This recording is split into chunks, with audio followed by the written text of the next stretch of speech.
Hi, thank you for watching this video from With My Mommy about health.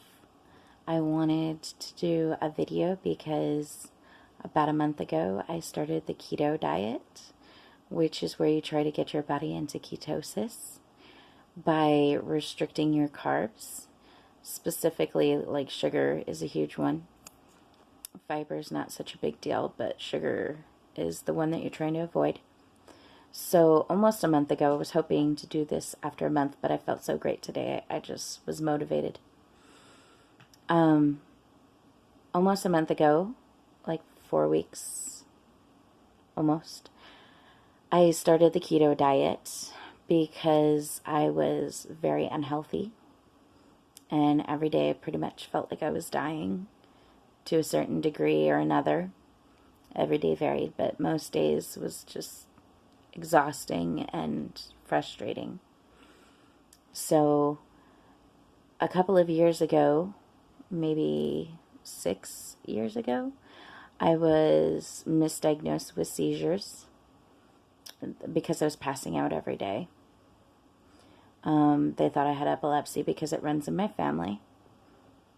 And it turns out that a few years after that, I found out that I was not having seizures. I was actually anemic and passing out because I was almost dying because my blood was so unable to carry oxygen.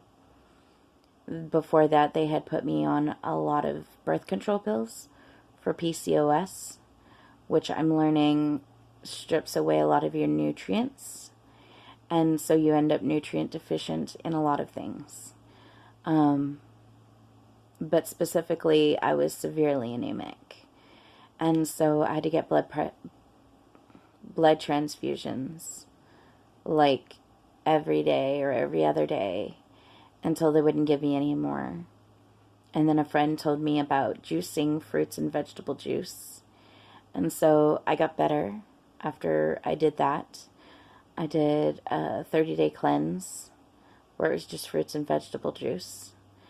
And that was much harder than keto because I had the low-carb flu for a very long time. And going from an unhealthy diet of mostly processed sugary foods to just fruits and vegetables was a shock to my system.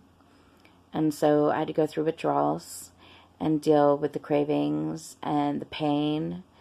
And it was literally like coming down off of drugs from what I've seen. I've never done drugs, to be clear.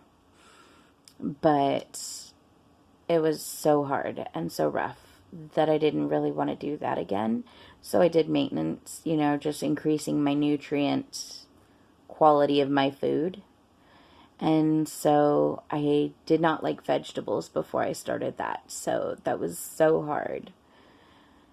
I didn't even like most fruit. Like, I don't love berries, and those are really good for you because they're high in fiber, so that helps you process the sugars so you don't spike your insulin and blood sugar. I know that now. I wasn't very educated at all on nutrition because I kind of had my head buried in this, and I knew I wasn't doing well as far as that. But even back then when I was working, I tried like Subway all the time, and I thought I was making really good choices, but I really, really wasn't. And I understand that now that I feel better. So after years of them thinking that I was having seizures and passing out every day, I found out I was anemic, and then I treated that. And then I went back to living a decent, barely better life, but I still had a lot of sugar in my diet. And then a doctor told me that I should try carnivore. There are certain studies that say that carnivore can improve your symptoms from PCOS, which I have, and maybe take care of all of your symptoms and your hormone imbalances. So I was going to go for carnivore, but I couldn't give up my onions and cabbage, oddly enough, and celery, which I hated before I did the fruit and veggie fast. it wasn't until then that I developed a taste for for celery. But it was only because I liked it cooked. I still don't like it raw. Like, even to this day, don't. But I love it cooked. I can eat it till the cows come home cooked.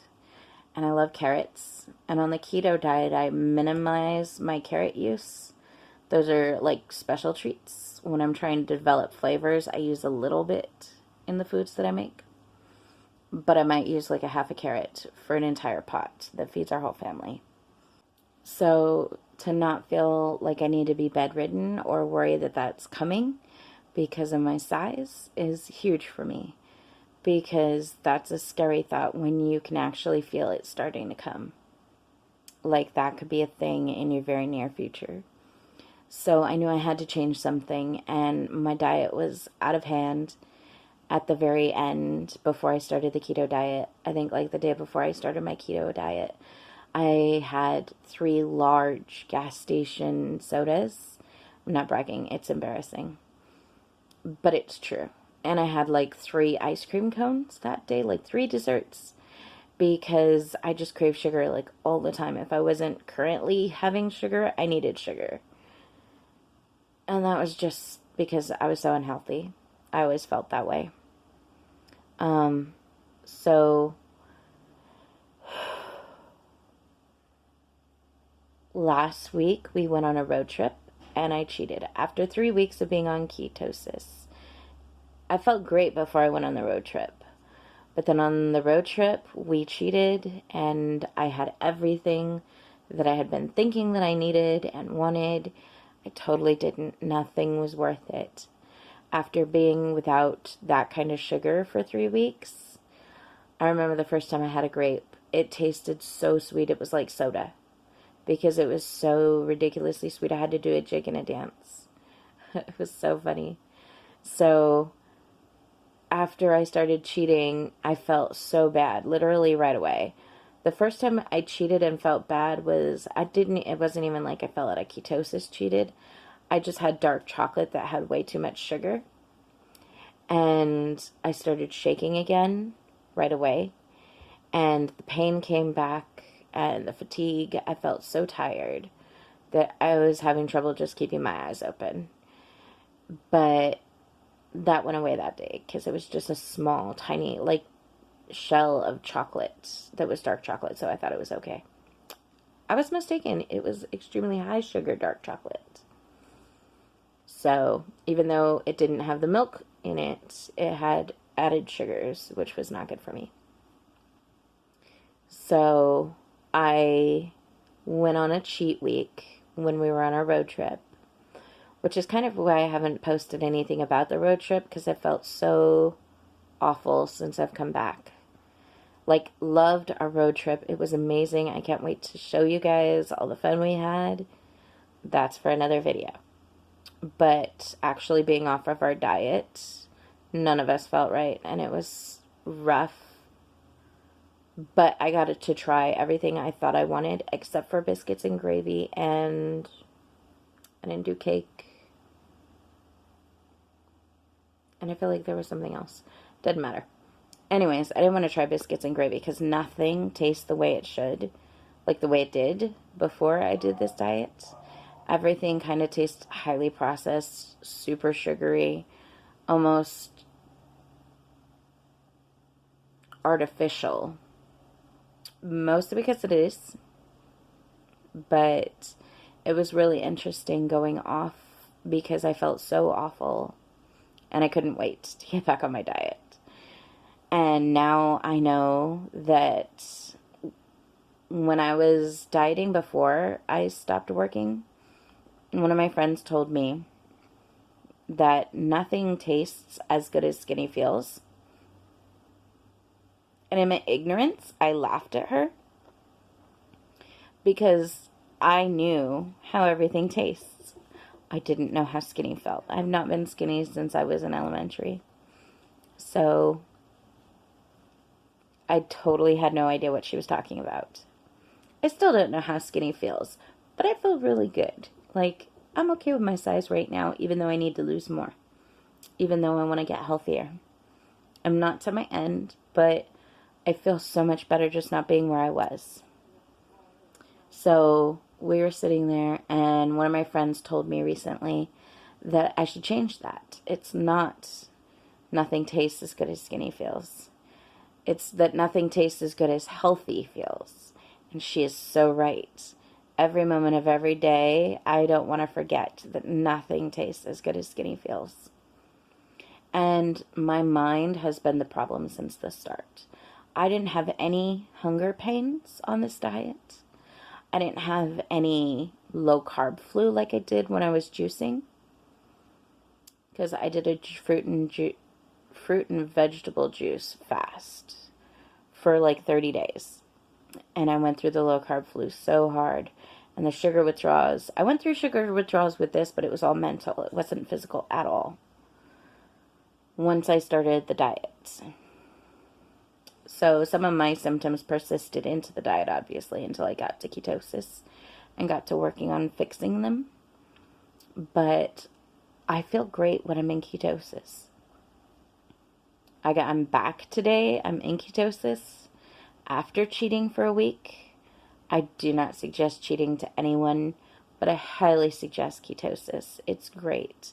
It makes you feel energetic. And if you plan out your meals, it's not even hard. Definitely plan out places in case of emergencies, like around your town at different spots, different sides of town, where you could go to get something that you need in a pinch, in a hurry, because those times happen. But I also know that if you carry water, when I drink water, if I'm hungry, I can usually handle another hour or two without eating. That's another weird thing about this diet is I eat way less than I used to. Like, I know I was overeating, but now, like, the amount that it takes for me to feel full is stupidly small. And it's not that I'm starving myself. I just literally feel full and satiated. And that's kind of a new sensation. I didn't understand satiation until I did the essential oils. Yarrow Palm was great. It gave me a mental understanding that I didn't need to keep eating, that I had eaten enough. And that was huge because I hadn't had that previously. Unless I needed to breathe differently or sit funky, I didn't know I was full. So I really loved learning through Yarrow Palm, like what an actual serving should be for one sit-down meal. But I was still eating sugar and stuff, so I was still eating more than I needed. Now that I'm not eating that type of sugar and the processed foods and the carbs, I feel fuller faster, and I don't just have to eat all the time. And I have more energy without eating all the time. And I'm able to do intermittent fasting. And I'm doing that not to starve myself, because that's not what it's about. Intermittent fasting for me is not eating for a few hours before I go to sleep and not eating for a few hours after I wake up, so that the total amount of time that I am doing is helping me burn fat, mostly visceral fat, because a fatty liver is a big concern for me, because I have a lot of body fat and internal body fat as well. So I know that I have a lot of damage to repair. And it wasn't hard at all when I'm not cheating to fast. And I've talked to several friends about how to healthily fast so that I'm not hurting myself and I'm not developing an eating disorder, because I still love food. I just understand that the food that is bad for me tastes good for a moment, and now it really doesn't anymore. But it's poison to me. And if you can do that, that's fine. I don't bash you at all. There's no judgment here. But for me, I can't. It is poison to me. I tried the littlest piece of chocolate, and within 5 minutes, I started shaking again. And it was dark chocolate, and I thought it was being good, but I wasn't. I started shaking, and the pain came back, and I felt tired. I was having trouble even keeping my eyes awake, and like an hour before that, I felt like I was on top of the world with energy. It's just sugar is poison for me.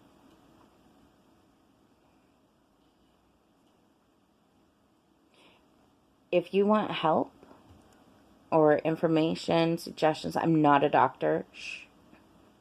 Not a doctor. But I can give you information that I found when I was looking into it. I didn't just jump into ketosis or the keto diet. I was actually trying to do carnivore and not eat any carbs because I heard that helps with PCOS, but I ended up not being able to give up onions and celery and cabbage and occasionally carrots. I do like my carrots, but I try to keep it down to like half a carrot or less in a day. And if I do that, that'll be my cheat, because that's not going to throw me out of ketosis. So, no tortillas if I'm having carrots. But if you'd like help, talk to me down in the comments section. If you have, more information to share, go ahead. But I hope you enjoyed this video, and I'll continue sharing with you. I hope you have a wonderful day. Thank you. Bye-bye.